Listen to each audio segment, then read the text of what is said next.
Halo teman-teman semua, perkenalkan kami dari kelompok 9 ingin menjelaskan tentang apa itu komunikasi dan budaya.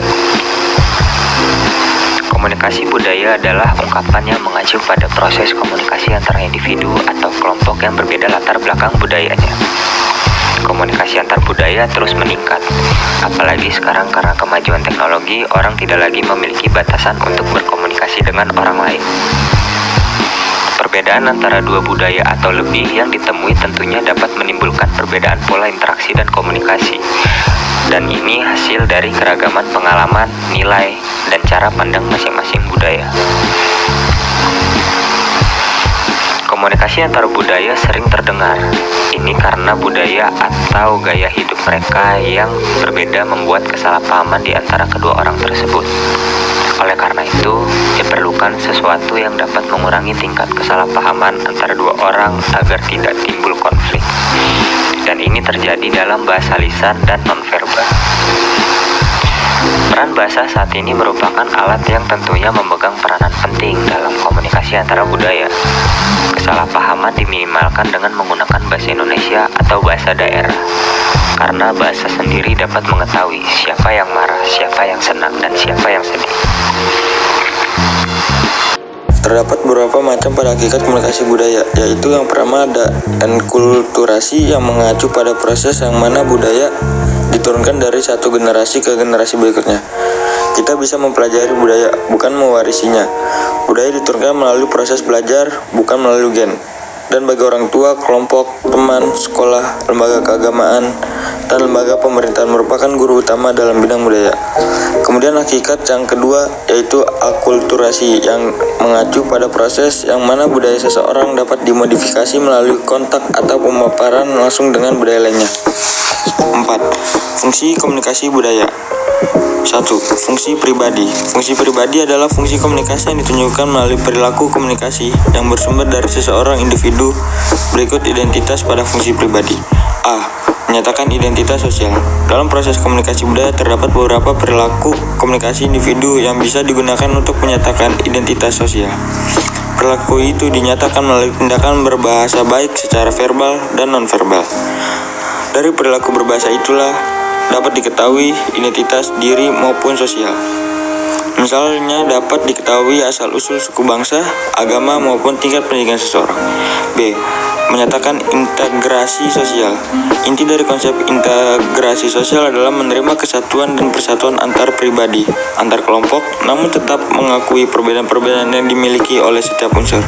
Dan perlu dipahami pula bahwa salah satu tujuan komunikasi adalah memberikan makna yang sama atas pesan yang dibagi antara komunikator dan komunikan. C. Menambah pengetahuan. Seringkali dalam komunikasi pribadi maupun budaya, menambah pengetahuan bersama, saling mempelajari kebudayaan masing-masing. D. Melepaskan diri. Terkadang kita dalam berkomunikasi dengan orang lain untuk melepaskan diri atau mencari jalan keluar atas masalah yang sedang kita hadapi. Pilihan komunikasi cara itu kita namakan komunikasi yang berfungsi menciptakan hubungan yang komplementer dan hubungan yang simetris. Hubungan komplementer selalu dilakukan oleh dua pihak mempunyai perilaku yang berbeda. Perilaku pada seseorang berfungsi sebagai stimulus perilaku yang berkomplementer dari yang lain. Dalam hubungan komplementer, perbedaan di antara dua pihak dimaksimumkan sebaliknya. Hubungan yang simetris dilakukan oleh dua orang yang saling bercermin pada perilaku lainnya. 2. Fungsi sosial. A. Fungsi sosial pengawasan. Fungsi sosial yang pertama adalah pengawasan. Praktik komunikasi antar budaya di antara komunikator dan komunikan yang berbeda kebudayaan berfungsi saling mengawasi. Dalam setiap proses komunikasi budaya, fungsi ini bermanfaat untuk menginformasikan perkembangan tentang lingkungan. B. Menjembatani. Dalam proses komunikasi antar budaya, maka fungsi komunikasi yang dilakukan antara dua orang yang berbeda budaya itu merupakan jembatan atas perbedaan di antara mereka. Fungsi menjembatani itu bisa terkontrol melalui pesan-pesan yang mereka pertukarkan. Keduanya akan saling menjelaskan perbedaan tafsir atas sebuah pesan sehingga menghasilkan makna yang sama. C. Sosialisasi nilai. Fungsi sosialisasi merupakan fungsi untuk mengajarkan dan memperkenalkan nilai-nilai kebudayaan suatu masyarakat kepada masyarakat lain. D. Menghibur. Fungsi menghibur juga sering tampil dalam proses komunikasi budaya. Misalnya menonton tarian tradisional. Hiburan tersebut termasuk dalam kategori hiburan antar budaya. 3. Menyatakan identitas sosial.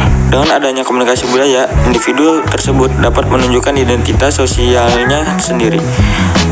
4. Menyatakan integrasi sosial. Komunikasi budaya dapat menyatukan dan mempersatukan antar pribadi dalam interaksi sosial. 5. Menambah pengetahuan. Komunikasi budaya pun dapat memberikan wawasan yang baru, bahkan wawasan yang belum pernah diketahui oleh individu tersebut. 6. Hubungan interaksi.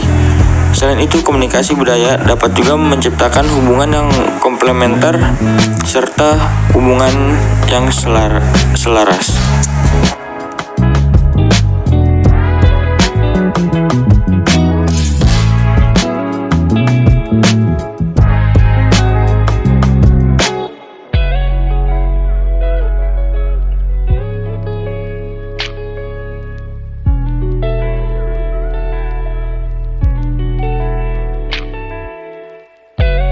Prinsip komunikasi budaya. 1. Relativitas bahasa. Gagasan umum bahwa bahasa mempengaruhi pemikiran dan juga perilaku yang paling banyak disuarakan oleh para antropologis linguistik pada akhir tahun 1920-an dan di sepanjang tahun 1930-an dirumuskan bahwa karakteristik bahasa mempengaruhi proses kognitif kata. 2. Bahasa sebagai cermin budaya. Bahasa tentu mencerminkan suatu budaya.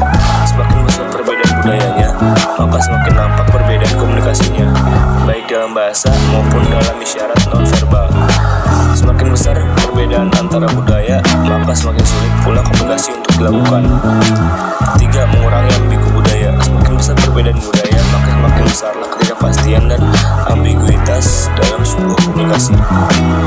Banyak dari komunikasi kita yang berusaha mengurangi ketidakpastian ini, sehingga kita dapat lebih baik menguraikan, memprediksi, dan menjelaskan perilaku orang lain. What do you look like? What do you be like? 4. Perbedaan antar budaya. Semakin besar perbedaan budaya, maka semakin besar pula kesadaran diri para partisipan selama komunikasi berlangsung. Hal ini memiliki konsekuensi positif dan negatif. Positifnya, kesadaran diri ini barangkali membuat kita lebih waspada. Ini mencegah kita mengatakan hal-hal yang mungkin terasa tidak peka atau tidak patut. Dan negatifnya, tentu ini akan membuat kita selalu berhati-hati, tidak spontan, dan kurang percaya diri. 5. Interaksi awal dan perbedaan budaya. Perbedaan budaya terutama penting dalam interaksi awal dan secara berangsur berkurang tingkat kepentingannya ketika hubungan menjadi lebih akrab. Walaupun kita selalu menghadapi kemungkinan salah persepsi dan salah menilai orang lain, kemungkinan ini khususnya besar dalam situasi komunikasi budaya. 6. Memaksimalkan hasil interaksi. Dalam komunikasi budaya seperti dalam sebuah komunikasi, kita tentu berusaha memaksimalkan hasil interaksi. 3. Konsekuensi yang dibahas oleh Suna Frank mengisyaratkan implikasi yang penting bagi komunikasi antar budaya. Sebagai contoh, orang akan berinteraksi dengan orang lain yang mereka pikirkan akan memberikan hasil positif. 6. Bentuk komunikasi budaya. Komunikasi budaya tentu memiliki bentuk-bentuknya. Berikut bentuk-bentuk dari komunikasi budaya, yaitu 1. Komunikasi internasional. International communication atau komunikasi internasional adalah bentuk komunikasi budaya yang terjadi antara dua negara atau lebih. Bentuk ini dapat dilihat dari berbagai macam kegiatan diplomasi maupun propaganda yang seringkali berkaitan dengan kondisi interkultural atau antar budaya dan interracial atau antara. 2. Komunikasi antaras. Komunikasi antaras atau interracial communication adalah sebuah bentuk komunikasi yang terjadi apabila adanya interaksi atau proses komunikasi pada individu atau kelompok yang berbeda ras. Bentuk komunikasi ini memiliki memiliki ciri utama, yaitu komunikasi dan komunikator. Berasal dari ras yang berbeda. Ras sendiri merupakan klasifikasi sekelompok individu berdasarkan karakteristik biologis. 3. Komunikasi antar etnis. Komunikasi antar etnis atau interethnic communication adalah bentuk komunikasi yang mana proses komunikasinya berasal dari etnis yang berbeda. Faktor terjadinya komunikasi budaya. Dalam terjadinya komunikasi budaya terdapat beberapa faktor. 1. Faktor mobilitas.